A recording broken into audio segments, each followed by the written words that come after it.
brown na niya, ipagdangan mo yun ang hotdog.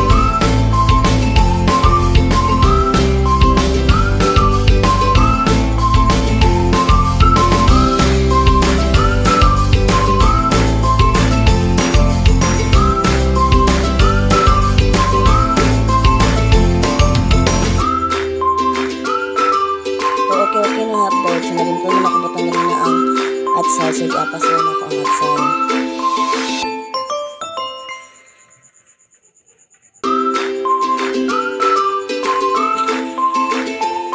So, dayon ang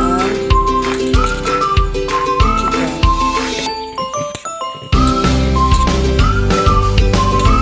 So, kayon lang siya. Para mahalo yung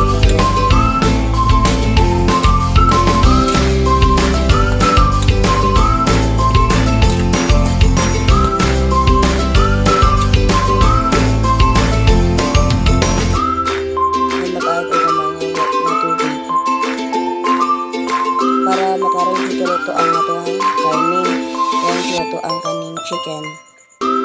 Lagi siya kahit ang magluban dayon. Ang magulat na lang ba.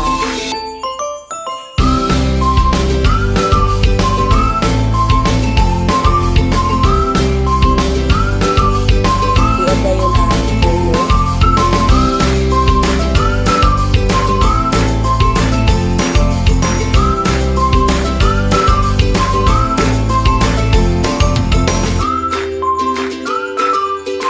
Next, matang halaga lang na sugar para tamis ng tamis.